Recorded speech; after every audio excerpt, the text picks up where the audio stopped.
19. gadsimtā būvētā Zentenes pils pamanām jau iztālēm, bet piebraucot tuvāk gan redzams, ka laika zops to nav saudzējis. Padomju gados šeit atradās skola, bet 2011. gada 26. aprīlī gan pili, gan citas muižas kompleksa ēkas, kā arī pieguļošo parku izsolē par 131 000 latu iegādājās Krievijas uzņēmējs Sergejs Bestūževs.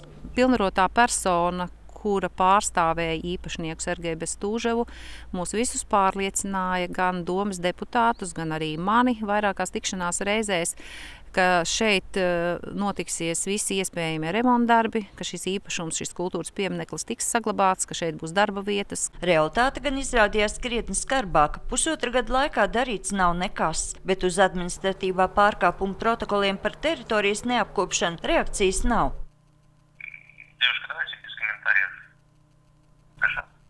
Ja 3 gadu laikā īpašnieks nebūs Zentenes muižā ieguldījis vairāk kā 2 miljonus eiro, tad pašvaldībai ir pilnas tiesības, kas ir līgumā ierakstīts uz atpakaļpirkumu, un ne jau par pirkums summu, bet par stipri zemāku naudu.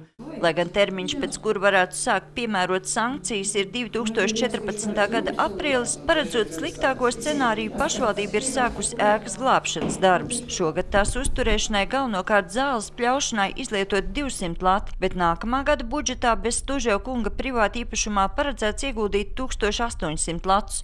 Es šo īpašumu saglabāšanu nevērtēju kā ieguldīšanu privāti īpašumā, jo mēs darām minimālo programmu, lai saglabātu Zentenes muižas pilī tajā stāvoklī, kādā mēs viņu pārdevām.